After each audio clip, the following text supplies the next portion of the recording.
El INE es mucho más que el encargado de las elecciones, más que la credencial con la que votas y te identificas. El INE existe para garantizar tus derechos político-electorales, para impulsar el poder de todos sin importar su edad, para que se escuche tu opinión y se sume a otras, para promover el diálogo, la tolerancia y el respeto. Descubre y comparte tu poder ciudadano. Contigo, México es más. ¡Súmate! Instituto Nacional Electoral. Buenos días, bienvenido. Buen día, profesor. Buen día, amable auditorio, que el día de hoy nos acompaña en una emisión más de su programa, La Hora de INE Pátzcuaro. Y por supuesto comentarles, pues ya encuadrarles a nuestro programa, decirles que el día 10 y 11 de octubre se llevó a cabo el foro sobre democracia paritaria organizado por el Instituto Nacional Electoral junto con otras instituciones de nuestro país. Le vamos a platicar acerca de este foro, le estaremos platicando de la suscripción a un llamado a la acción para la democracia paritaria en México. Por supuesto también decirles que pues la próxima semana, el lunes, para ser preciso, el lunes 17, estaremos celebrando el 63 aniversario del voto de las mujeres en México. También pues el día 11 de octubre se celebró el aniversario de la creación de lo que fuera el Instituto Federal Electoral, José Juan, y por supuesto le estaremos platicando de la credencialización tanto en México como en el extranjero. Y bueno, pues para entrar en materia, José Juan, comentar que precisamente en el marco del 63 aniversario del voto de las mujeres en nuestro país, autoridades electorales e instituciones que trabajan a favor del desarrollo político de las mujeres celebraron el foro para la democracia paritaria en México. Este foro se celebró con el objetivo de promover el empoderamiento, liderazgo y plena participación política de las mujeres en los procesos de toma de decisiones, así como en la representación social y política. Esto sucedió el lunes 10 y martes 11, José Juan. Efectivamente, profesor, y aquí comentarles pues que fueron varias las instituciones convocantes a este foro. Tenemos, por ejemplo, al Instituto Nacional Electoral, al Tribunal Electoral del Poder Judicial de la Federación también, como una de las instituciones convocantes, el Instituto Nacional de las Mujeres, la Fiscalía Especializada para la Atención de los Delitos Electorales y, por supuesto, también ONU Mujeres, quienes estuvieron convocando a este foro y en el que particularmente se buscó promover la adopción de reformas legislativas, institucionales y partidarias que contribuyan a la consolidación de la democracia paritaria y la igualdad sustantiva en México. Comentarles también que al inaugurarse este foro, por su parte, el consejero presidente del Instituto Nacional Electoral, Lorenzo Córdoba, en este foro llamado a la acción para la democracia paritaria en México, expuso pues el desafío que se tiene en este sentido de lograr justamente una democracia paritaria, pero no solamente en el ámbito de la democracia, profesor, sino comentó el consejero presidente de una paridad en todos los aspectos de la vida, tanto en la iniciativa privada, en las instituciones públicas, en los órganos electorales, en el que poco a poco nos vayamos encaminando más a un 50-50, señalaba el consejero presidente durante su intervención, profesor. Y qué bueno que lo señalas, José Juan, ya que lo hemos platicado de que pues la democracia pues no nada más es una forma de gobierno, sino que también es una forma de vida. Y esto pues también las acciones paritarias pues no nada más tienen que ver en el gobierno, también tienen que ver, como lo decías, en la forma de vida. Lo tenemos que desarrollar en todos los ámbitos de nuestra vida. Y también el consejero presidente, José Juan, en sus palabras de inauguración, comentó que pues no solamente se trata de instrumentar acciones afirmativas, sino de trascender las normas y los modos de operación de las instituciones públicas, enraizar en la cultura y las prácticas cotidianas la paridad y la igualdad. Asimismo, refrendó el compromiso institucional de la autoridad electoral con el principio de paridad en las candidaturas, que para ello pues está establecido en la Constitución. Y dijo que en los casos en los que la paridad no se ha respetado, el Consejo General del Instituto Nacional Electoral lo ha sancionado. Y vamos a invitarles a que vean parte de la intervención del consejero presidente Lorenzo Córdoba en este pues foro sobre la democracia paritaria. Así de que los invitamos a que vean este video. El caso de la resistencia a la paridad y la violencia política que caracteriza a nuestras democracias, violencia política en particular contra las mujeres, no es ajeno a esa tendencia, al contrario, se alimenta permanentemente de esa tendencia. Y lo vemos en todas las realidades democráticas, tanto de aquellas sociedades en vía de consolidación como las nuestras, como de aquellas democracias consolidadas. Piensen ustedes en el tema central que ha tenido la discriminación y la violencia en contra de las mujeres en la contienda presidencial de los Estados Unidos, solo como un ejemplo. Insisto, no es un asunto en abstracto, no es un asunto solo de una causa, es un asunto de combatir un hecho real que cada vez resulta más ominoso para la consolidación democrática de nuestras sociedades. Es justamente por ese contexto que debemos cuidar todas las aristas de la vida democrática e impulsar en todos los frentes acciones reflexivas, incluyentes y por supuesto paritarias para fortalecer a la democracia. En México, como aquí se ha mencionado, las cuotas nos ayudaron a visibilizar los obstáculos que padecen las mujeres cuando deciden participar en política y a detectar las distintas manifestaciones de violencia política que aderezan los ya de por sí graves problemas estructurales de nuestro país. Y este no es un patrimonio ni de una bandera política, ni de una ideología, es un problema de las prácticas transversales que caracterizan la vida pública y no solo, también la vida privada, como bien señalaba Ana, en prácticamente todos los ánimos, sin distinción, aquí sí, de clases, de niveles socioeconómicos, de ámbitos de la vida pública y privada, etc. En ese sentido, la reforma constitucional y legal de 2014 nos permitió superar el sistema de cuotas y consolidó la esfera de la representación política en México como un ámbito privilegiado de paridad que indudablemente debe servir de referente para la vida pública y me atrevería a decir también, vuelvo al punto, siguiendo lo que Ana mencionaba, de la vida privada. Y sin embargo, el plano normativo es una cosa y como la experiencia a lo largo de 2 años de instrumentación de la paridad nos revela, la vida concreta es otra. Ahí está el video del consejero presidente del Instituto Nacional Electoral. Comentarles justamente que al término de este foro, las instituciones convocantes suscribieron el llamado para la acción para la democracia paritaria en México. Este llamado tiene como objetivo impulsar la plena participación política de las mujeres en la toma de decisiones y en los mecanismos de representación a través de la adopción de reformas legislativas, institucionales y de políticas públicas que consoliden la democracia paritaria y la igualdad sustantiva en México. El documento suscrito, profesor, habla de 10 compromisos muy puntuales, muy fundamentales que es necesario tomar en cuenta justamente para lograr una democracia paritaria y una igualdad sustantiva en nuestro país. Así, por ejemplo, les podemos comentar acerca de estos compromisos. Uno es el de adoptar reformas legislativas y de política pública para que la igualdad sustantiva sea una realidad en los 3 niveles de gobierno y en los poderes del Estado. Otro de los compromisos también es aumentar los recursos y las inversiones públicas para garantizar la igualdad de género, el apoyo a la promoción y el fortalecimiento del liderazgo de las mujeres, el monitoreo y la rendición de cuentas. Otro compromiso es el relacionado a tipificar la violencia política contra las mujeres, incluyendo medidas cautelares, sanciones y reparación del daño. Les comento yo que son 10 compromisos, aquí les comentamos, profesor, de algunos de los más significativos para que usted los considere y sepa de ellos.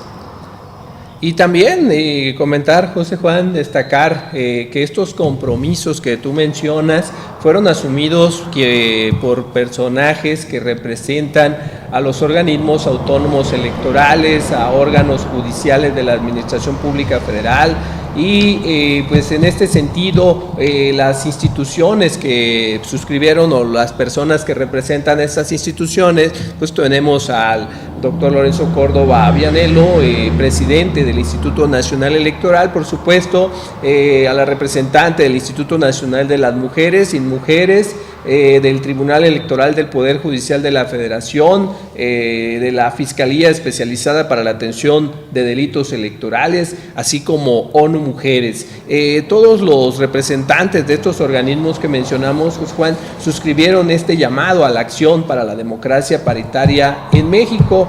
Y pues como tú lo decías, dentro de sus compromisos está el de implementar acciones afirmativas para el ingreso, permanencia y desarrollo de las mujeres en el ejercicio de cargos de alta dirección. Y todo esto pues se hizo en el marco, José Juan, de lo que decíamos de la celebración del 63 aniversario del voto de las mujeres en nuestro país, ya que pues hay que recordar que un 17 de octubre se emitió el decreto que permitió que las mujeres pudieran votar en nuestro país, que también les estaremos platicando acerca de lo mismo, pero por supuesto esto lo haremos después de un corte, ya que pues en un momento estaremos con ustedes. Volvemos a la hora de INE Pátzcuaro.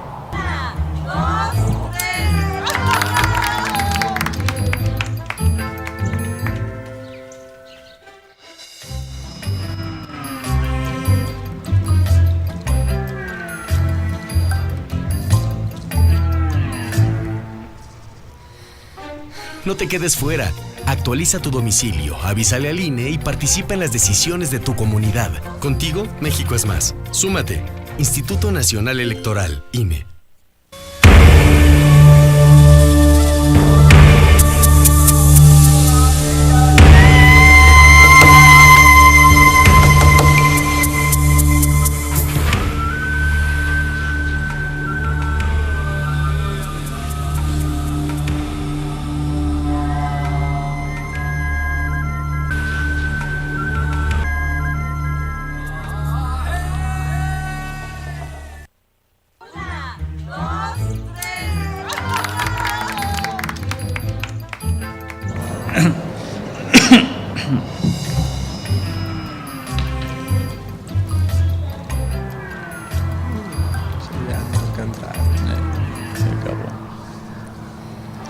No te quedes fuera. Actualiza tu domicilio, avísale al INE y participa en las decisiones de tu comunidad. Contigo, México es más. Súmate. Instituto Nacional Electoral. Amigas y amigos, gracias por continuar con nosotros en la hora de INE Pátzcuaro. Les platicábamos que el 17 de octubre del año de 1953 se emitió el decreto que determinó que las mujeres mexicanas tenían derecho a votar. Para esto hay que recordar que ya los varones ya podían votar y que en este sentido México fue el último país de América Latina en consolidar este derecho. Por esta razón, el lunes 17 de octubre estaremos conmemorando el 63 aniversario de la emisión de dicho decreto, algo que pues no se dio así nada más de manera gratuita, José Juan, fue pues algo que hubo que lucharlo como tantas otras conquistas que pues se tienen por parte de toda la ciudadanía, pero en especial de las mujeres. En efecto, aquí comentarles que justamente es esta lucha decidida, valiente, firme de las mujeres principalmente aquí en nuestro país, aunque también hay que reconocer que contó con el apoyo y el aval de grandes sectores también de los hombres, pero particularmente es una lucha que las mujeres estuvieron enarbolando desde que se estuvo elaborando la Constitución de 1917. Ya había por ahí intentos de incluir el que las mujeres pudieran tener justamente este derecho de voto y este derecho también de ser electas en puestos de representación popular, que tiene mucho que ver con lo que comentábamos nosotros en el primer bloque con la democracia paritaria. Obviamente, finalmente es en 1953 cuando se publica este decreto, pero que trae este antecedente de lucha de mujeres que quieren estar al frente de cargos políticos, de mujeres que quieren también participar en las decisiones colectivas de nuestro país, porque hay que recordar, profesor, que el hecho de no tener considerado el voto para las mujeres en nuestro país hasta esa fecha, pues implicaba que un poco más de la mitad de la población de los ciudadanos mexicanos pues quedaban excluidos totalmente de formar parte de estas decisiones. ahorita ya lo vemos como algo muy normal el que hombres y mujeres podamos acudir a votar, pero tiene su antecedente y tiene su historia, y esto está relacionado justamente con eso, con las mujeres empezar a empoderarse poco a poco, con no querer permanecer más tiempo en el olvido, alejada de las decisiones fundamentales que se toman en nuestro país, con la inclusión que ellas y que la sociedad en general necesita de todos los sectores de la población, y particularmente en este tema pues de las mujeres. Y es así como arribamos nosotros a 1953 con la publicación de este decreto, que lo que hace es permitir a nivel federal que las mujeres puedan ser electas, que las mujeres puedan participar también, o que puedan participar también en las tomas de decisiones, que puedan asociarse pacíficamente para tomar parte en los asuntos de nuestro país. Son aspectos fundamentales que sucedieron gracias a esta publicación de este decreto y esta reforma constitucional. Hay que decirlo también, profesor, que en algunas entidades ya estaba, por ejemplo, este derecho de voto para algunas entidades, particularmente, por ejemplo, en Yucatán. Ya nosotros tenemos ahí el dato de una mujer que inclusive fue diputada local, y así como ella, poco a poco se fueron gestando estas luchas para incorporar este derecho finalmente a nivel federal, para que sea en todo el país en el que mujeres puedan estar participando en los cargos de elección popular de nuestro país. Yo le invito a que veamos un video justamente que nos habla un poquito más acerca de cómo fue este proceso.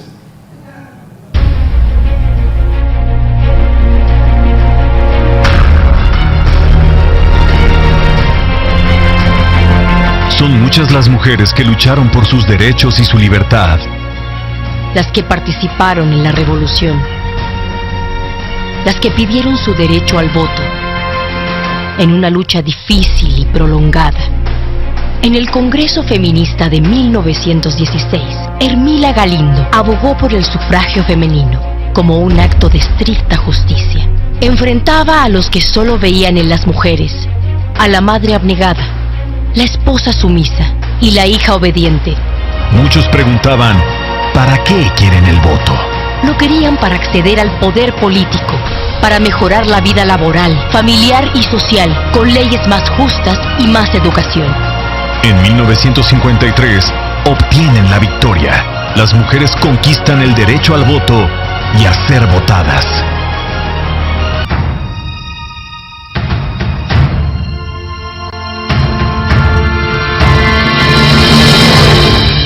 En 1922, vientos de optimismo recorren el país. En Yucatán, el gobernador Carrillo Puerto otorga a las mujeres el derecho a votar y a ser electas. Rosa Torres se convierte en la primera regidora de Mérida y del país. Elvia Carrillo Puerto gana una diputación local por mayoría. Pero los enemigos están al acecho. Con el asesinato del gobernador, las mujeres pierden también sus derechos, y Elvia huye del estado amenazada de muerte. Sin embargo, el primer paso ya está dado. Otros estados aprueban el sufragio femenino y las mujeres se postulan a cargos de elección, Elvia entre ellas.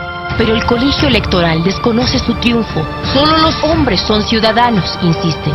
No todo está perdido. En 1936, en Chilpancingo, Guerrero, Aurora Mesa Andraca se convierte en la primera presidenta municipal del país. Ellas fueron las pioneras que abrieron el camino. Por fin, en 1947, las mujeres votan en todos los municipios del país. Y de esta manera vemos ahí de cómo se fue gestando toda esta lucha y de cómo pues un grupo de valientes mujeres decididas pues buscaron, como decíamos, no fue algo regalado, no fue algo así que pues surgió de la nada, sino que tuvieron que pelearlo, porque como ya lo decía José Juan, bueno, ya existía el voto a nivel municipal, a nivel estatal, pero no existía a nivel federal, mucho menos poder ser electas a nivel federal. Entonces, pues ese empuje de las mujeres permitió que en el 17 de octubre de 1953, pues bueno, se decretara que ya podrían votar las mujeres. También en el foro sobre democracia paritaria del que les hablábamos hace un momento, el magistrado presidente del Tribunal Electoral del Poder Judicial de la Federación, Constancio Carrasco Daza, señaló que pues precisamente esto que le decíamos, que ha tenido que ser la fuerza, la tenacidad, la cohesión de las propias mujeres lo que ha permitido que levanten la mano y puedan participar. Aunque claro, también dice que pues esto es un proceso que todavía no está acabado, ya que pues hay una gran complejidad en el terreno político para que las mujeres puedan participar plenamente, sobre todo cuando se trata de ser electas, cuando se trata de desempeñar un cargo, pues existe por ahí algunos asomos de violencia política contra las mujeres y que pues se ha tenido que implementar acciones para pues sancionar a quienes pues impiden que las mujeres puedan desempeñar pues este derecho que ya es un derecho constitucional, José Juan. Claro que sí, profesor, y aquí bien vale la pena pues hacer una reflexión en el sentido a cómo precisamente ahora con la conmemoración del 63 aniversario del voto de las mujeres en nuestro país, pues hacer una reflexión en el sentido de cómo hemos ido avanzando en todo este trayecto, cómo las mujeres poco a poco se han ido incorporando más, primero con su derecho de voto y posteriormente para poder ser electas también en cargos de representación popular. Comentarles que actualmente en nuestro Congreso pues está constituido con un porcentaje importante de mujeres. Por ejemplo, en la Cámara de Diputados tenemos una representación de 42.6% de mujeres y un 57.4% de hombres. Esta es la cifra más elevada que se ha tenido en la integración de la Cámara de Diputados en la historia de nuestro país, con participación en este porcentaje de mujeres. Pero para llegar ahí, profesor, amable auditorio, pues ha sido necesario que se implementen reformas que justamente hagan que las mujeres tengan más participación en este tipo de cargos y de puestos de elección popular. Por ejemplo, yo les comento que en el año de 2002 se estableció la obligación de los partidos políticos pues de promover la igualdad o la equidad de mujeres y de hombres para aspirar a puestos de elección popular. En este sentido, ahí se establecía el registro o las solicitudes de registro de un 70% por lo menos del mismo género. En 2007-2008 se incrementó a un 60 y 40% y finalmente en la reforma de 2014 ya nosotros tenemos un 50 y un 50% al momento de presentar las solicitudes de registro. Y es así como hemos venido avanzando en este trayecto y gracias a esta última reforma de 2014 es que tenemos esta representación ahora en la Cámara de Diputados con estos porcentajes tan importantes de mujeres. Habrá que esperar ahora que tengamos elección de la Cámara de Senadores cómo se integra también esta nueva conformación, particularmente en los porcentajes de mujeres. Es así como hemos llegado a un corte nuevamente, regresamos.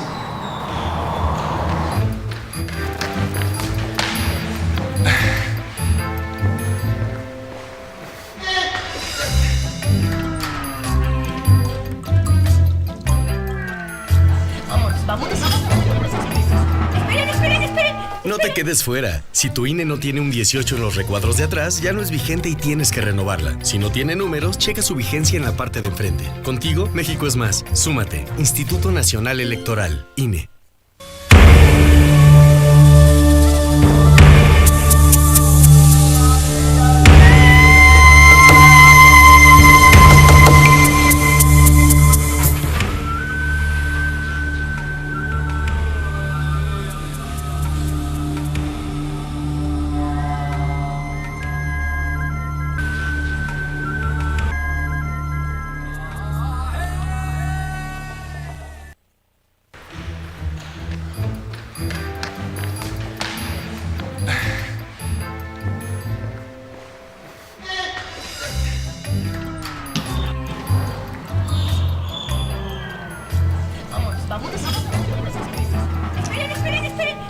quedes fuera. Si tu INE no tiene un 18 en los recuadros de atrás, ya no es vigente y tienes que renovarla. Si no tiene números, checa su vigencia en la parte de enfrente. Contigo, México es más. Súmate. Instituto Nacional Electoral, INE.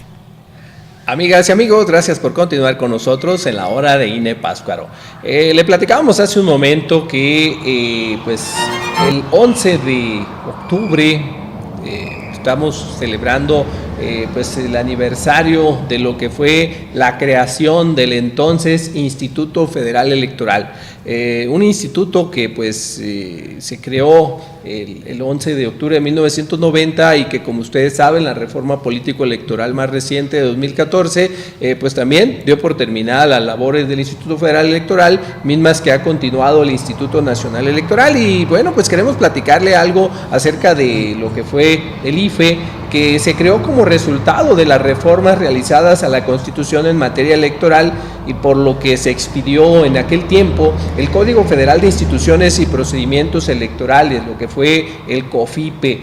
Y también pues en esa reforma electoral pues también se creó el entonces Instituto Federal Electoral al fin de contar con una institución imparcial que diera certeza, transparencia y legalidad a las elecciones federales. De tal manera que, como le decíamos, el 11 de octubre de 1990 se constituyó formalmente, José Juan, el Instituto Federal Electoral, nuestro querido IFE.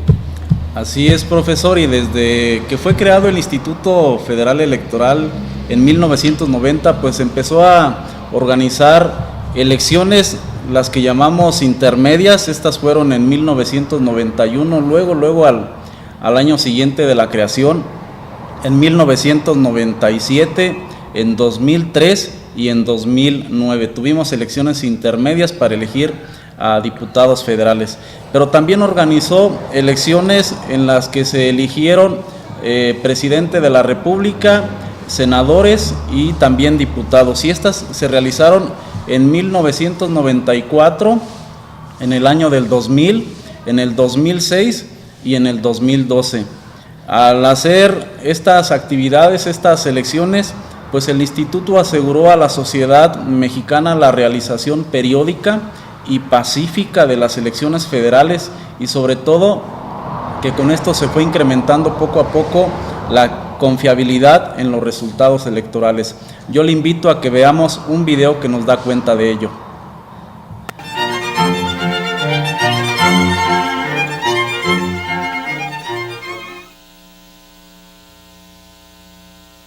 El 11 de octubre de 1990, declaro formalmente instalado el Consejo General del Instituto Federal Electoral, seguro de que sus resultados serán para bien de la República.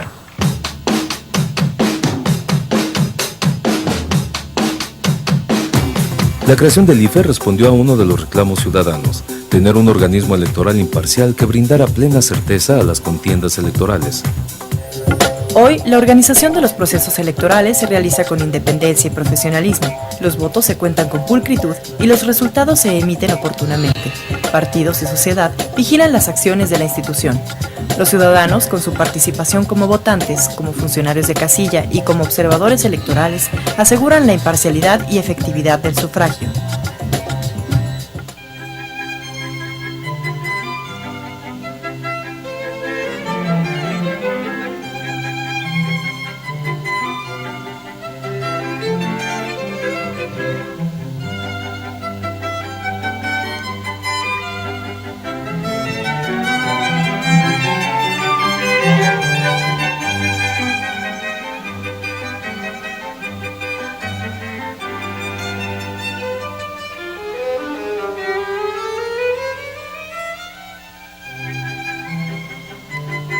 Los orígenes del Instituto Federal Electoral se remontan a la lucha por la democracia en México.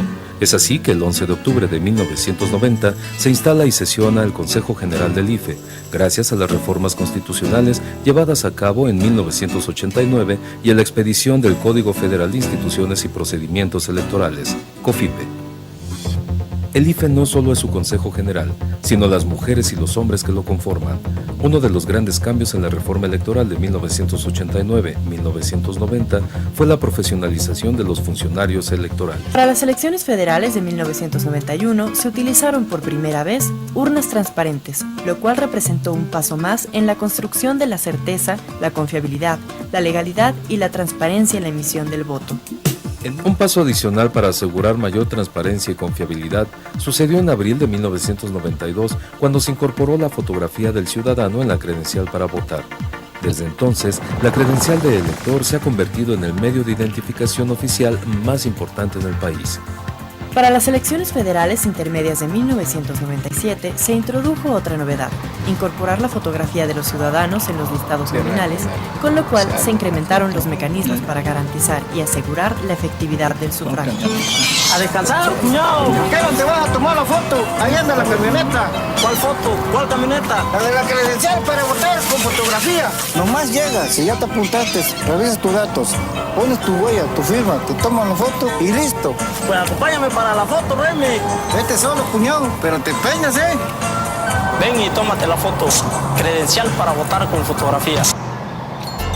Y pues fueron 23 años del Instituto Federal Electoral, que como lo decíamos, un 11 de octubre de 1990 inició sus actividades y pues muchísimas actividades, y a pesar de haber sido un lapso muy corto para una institución, porque las instituciones pues son de mucho tiempo, pues siempre pues vamos a podernos dar cuenta de que pues fue un trabajo muy importante, ya que antes de su creación no existía un órgano independiente del gobierno que pudiera organizar los trabajos para las votaciones, que era pues algo muy cuestionado previo a la creación del IFE. También pues hay que pues pensar en la creación de un padrón electoral confiable, que pues todos los partidos políticos lo aprobaron. También tenemos nosotros algo para destacar, por eso cerramos esta cápsula de hace un momento, de la credencial. Todavía, a pesar de que pues ya no existe el IFE, la gente le sigue diciendo a su credencial para votar mi IFE o tu IFE, el IFE, ¿verdad? En lugar de decir la credencial, así le siguen llamando, como si fuera pues el documento, como si así se llamara. Y esto pues es algo bonito, porque pues hace recordar cómo pues se consolidó el Instituto Federal Electoral a partir de la confiabilidad, algo que pues le hacía falta a la ciudadanía, y que pues la creación de un organismo ciudadano como el Instituto Federal Electoral permitió consolidar pues la confianza hacia las elecciones, y pues en un trabajo que pues se sigue realizando ahora por el Instituto Nacional Electoral. José Juan. Y en efecto, pues esta confianza, esta consolidación, pues también va ligada con lo que sería los principios rectores del Instituto Federal Electoral, ahora Instituto Nacional Electoral, y fueron varias actividades que se estuvieron realizando en el Instituto Federal Electoral precisamente para abonar más en que la gente fuera teniendo confianza en los procesos selectivos en nuestro país.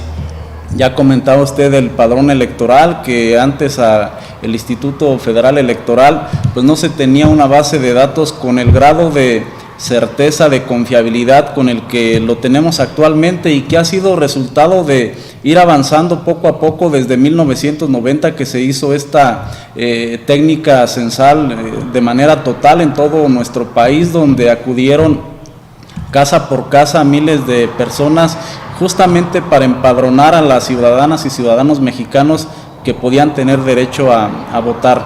Y no, ni decirlo, profesor, también de la credencial para votar, que se le incluyó lo que es la fotografía del elector, y posteriormente en 1996 también se autorizó que en los listados nominales estuviera también la fotografía del elector, como elementos de más certeza, para que cuando la persona llegara a votar, pues el funcionario de casilla lo pudiera identificar bien, aparte de portrear su credencial de elector, que lo pudiera cotejar con el listado nominal que ahí se tiene.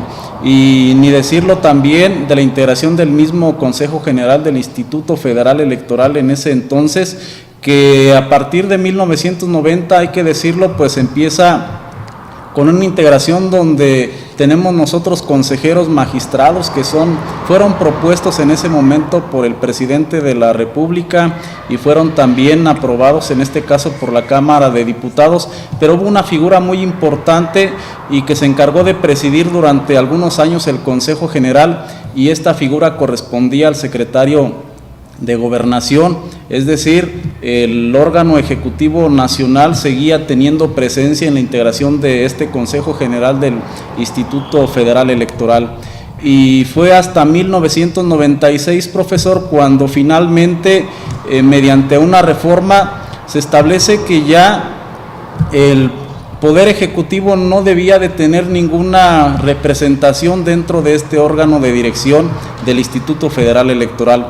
Y así entonces, a través de esta reforma, pues el secretario de Gobernación deja de formar parte del Instituto Federal Electoral, del Consejo General del Instituto Federal Electoral, y finalmente nos queda un órgano completamente integrado por ciudadanos, con la presencia de representantes de partido político, pero algo muy importante que vale la pena destacar, que estos representantes de partido político ya no tienen derecho a voto, tienen únicamente el derecho a voz como lo tienen actualmente.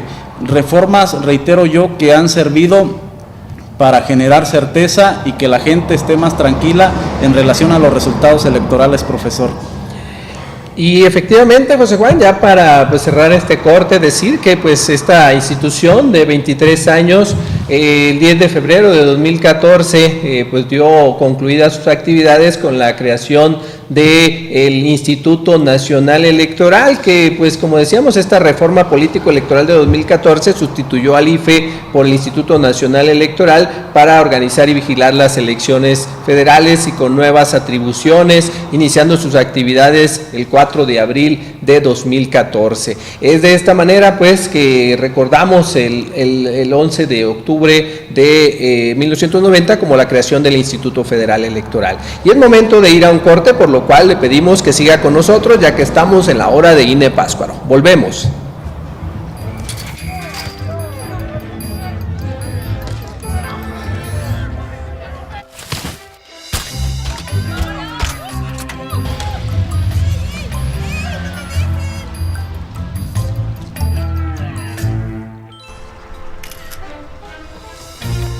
No te quedes fuera. Si cumpliste 18 es momento de sacar tu INE y participar en las decisiones del país. Contigo, México es más. Súmate. Instituto Nacional Electoral, INE.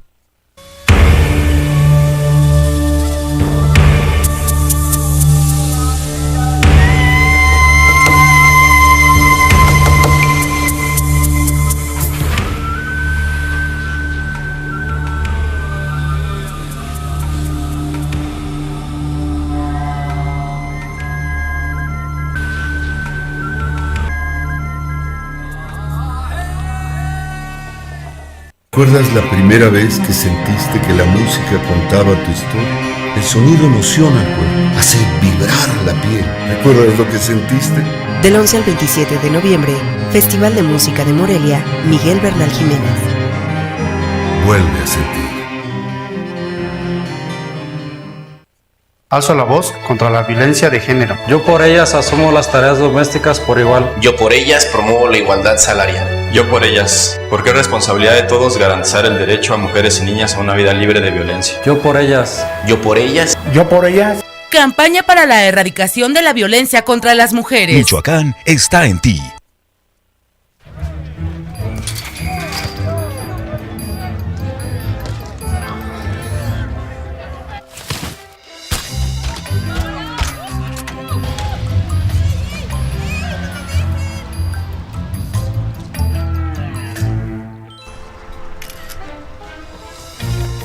No te quedes fuera. Si cumpliste 18 es momento de sacar tu INE y participar en las decisiones del país. Contigo, México es más. Súmate. Instituto Nacional Electoral, INE. Amigas y amigos, gracias por continuar con nosotros en la hora de INE Pátzcuaro. Es momento de platicarle acerca de su credencial o de la credencialización y decirle que bueno, ya es posible la credencialización tanto en México como en el extranjero y le vamos a platicar de los dos momentos. Decirle que actualmente en el Instituto Nacional Electoral pues estamos haciendo todo tipo de trámites porque pues bueno, hay momentos en que solamente hacemos entregas, hay momentos en que solamente pues estamos haciendo elecciones y no hacemos ni entregas ni trámites, y ahorita es un momento en el que estamos desarrollando actividades muy intensas para que usted tramite su credencial, para que se actualice y sobre todo para que los jóvenes que recientemente cumplen los 18 años, se incorporen al padrón electoral y que puedan tener su credencial para votar y por supuesto una identificación que le permita pues darse a conocer en otros ámbitos también. También comentarles, José Juan, pues también acerca de lo que es la credencial. Decíamos, se puede hacer ya todo tipo de trámites y que también le podamos comentar a nuestras amigas, a nuestros amigos, pues acerca de los requisitos y los horarios de atención que estamos trabajando. Claro que sí, profesor. Aquí los requisitos que siempre nos van a pedir en el módulo de atención ciudadana al momento de tramitar nuestra credencial son esencialmente tres. Uno que es el documento de identidad y pues es básicamente nuestra acta de nacimiento. Comentarles que los tres documentos de los que estaremos hablando son documentos originales para que no llegue usted con alguna copia, sino ahí necesariamente deberá de presentar los documentos originales. Entonces es el acta de nacimiento, el primer documento. Un segundo documento sería un comprobante de domicilio reciente con una antigüedad no mayor a 3 meses, también este documento en original. Y un tercer documento sería una identificación oficial. Generalmente pues la gente acude con su misma credencial de elector para renovarla porque perdió su vigencia, porque ya está deteriorada, y ese documento le sirve justamente para identificarse. Pero si usted no tiene este documento, pues tendrá otros documentos también que le servirán para identificarse, como puede ser, por ejemplo, algún documento que le expidan en la escuela, alguna credencial de la escuela, alguna credencial de alguna institución pública de servicios de salud, por ejemplo. Es decir, hay toda una gama de documentos que usted puede presentar con la finalidad de que pueda realizar su trámite, reitero, únicamente presentando estos tres documentos. Nosotros estamos atendiendo en un horario que va desde las 8 de la mañana hasta las 3 de la tarde, de lunes a viernes, y los días sábados atendemos en un horario de 9 de la mañana hasta la 1 de la tarde, para que vaya tomando nota y por ahí nos esté visitando si requiere realizar algún trámite de actualización.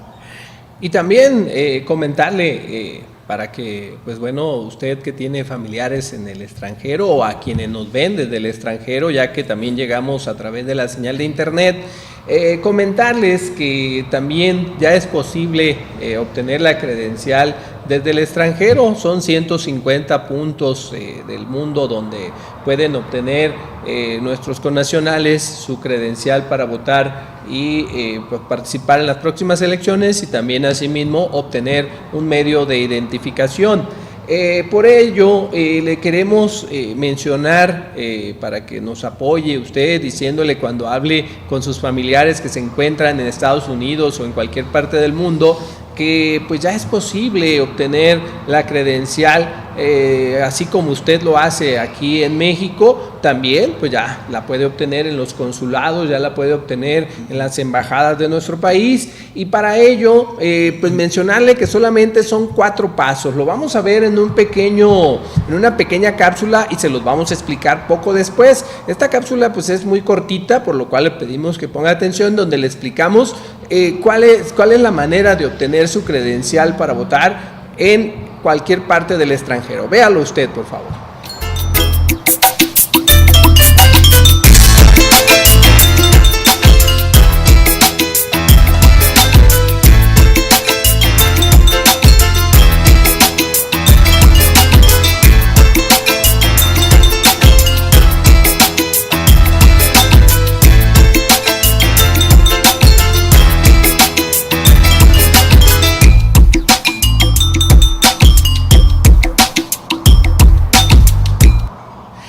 así como lo vieron, 4 pasos muy sencillos para obtener la credencial en cualquier país fuera de México. Y los vamos a explicar. El primero nos dice, prepara tus documentos. Al igual que en México deben ser 3 documentos. Hace rato lo decía José Juan, 3 documentos en original, que son el acta de nacimiento o documento que acredite tu nacionalidad mexicana, una identificación con tu fotografía y un comprobante de domicilio. Cuando ya tengas estos documentos, vamos al segundo paso, que consiste, José Juan.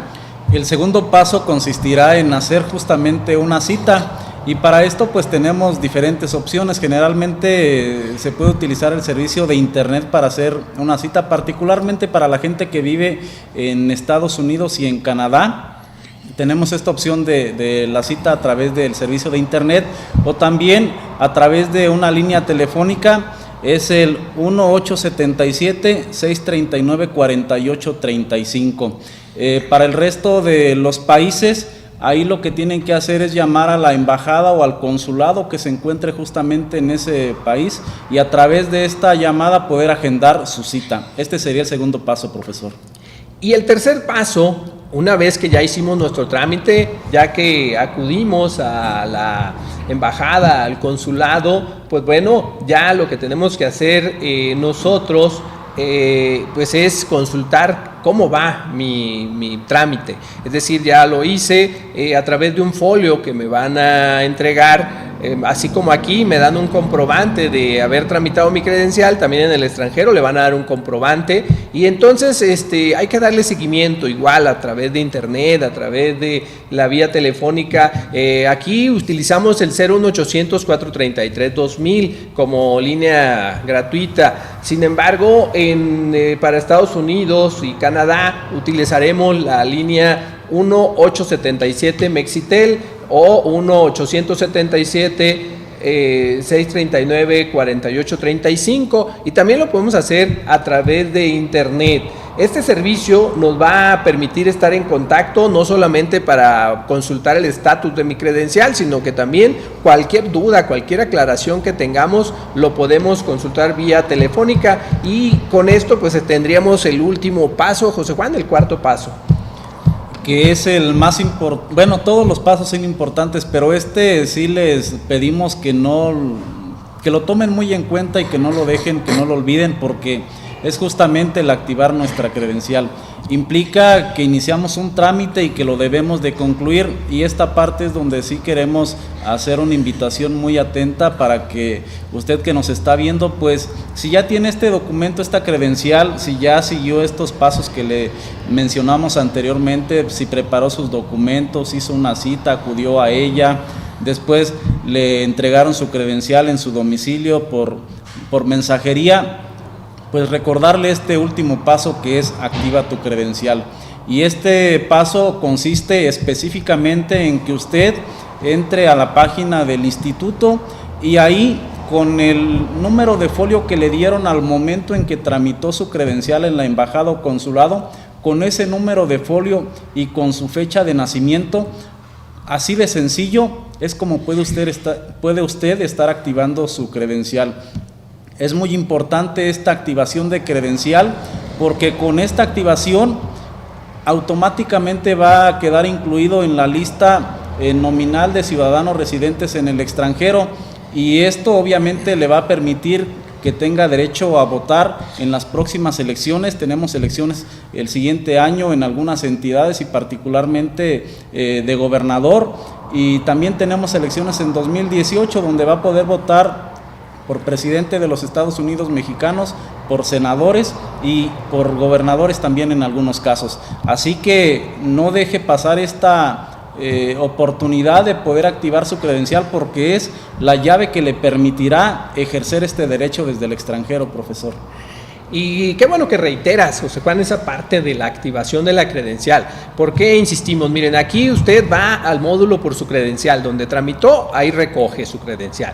Pero en el extranjero es muy diferente. Usted va y tramita su credencial en el consulado, y acá ya no tiene que regresar por ella. La credencial le va a llegar a su domicilio en el extranjero.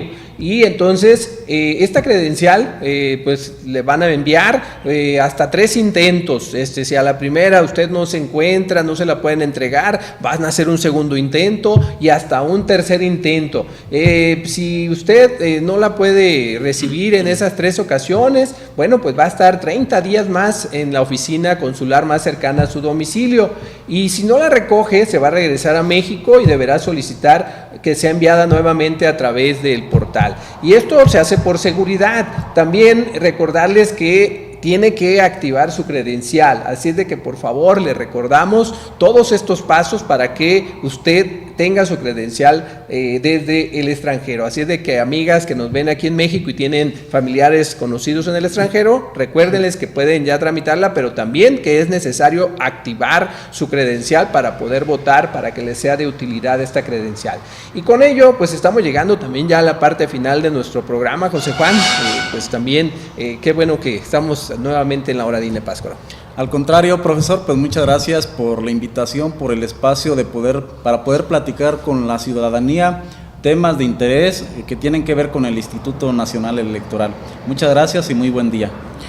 Y por supuesto agradecer al licenciado Enrique Garrún Vázquez, director general de esta televisora, por las atenciones que nos brinda y para llegar hasta ustedes, a quienes agradecemos que pues nos tengan en su programación, que nos vean desde su casa, desde cualquier otro lugar, a través de la señal de cable, a través de la señal de internet. Agradecer por supuesto a Esteban, que se encuentra en los controles llevando a cabo esta emisión de la hora de INE Pátzcuaro. Mi nombre es Ricardo Caro González y fue un placer haber estado con ustedes y esperamos así seguir llevando a cabo la programación de la hora de INE Pátzcuaro. Y con esto pues estamos llegando a la parte final ya de nuestro programa, y donde es momento de decirte a ti, amiga, a ti, amigo, que contigo México es más. ¡Súmate! El INE es mucho más que el encargado de las elecciones, más que la credencial con la que votas y te identificas. El INE existe para garantizar tus derechos político-electorales, para impulsar el poder de todos sin importar su edad, para que se escuche tu opinión y se sume a otras, para promover el diálogo, la tolerancia y el respeto. Descubre y comparte tu poder ciudadano. Contigo, México es más. ¡Súmate! Instituto Nacional Electoral, INE.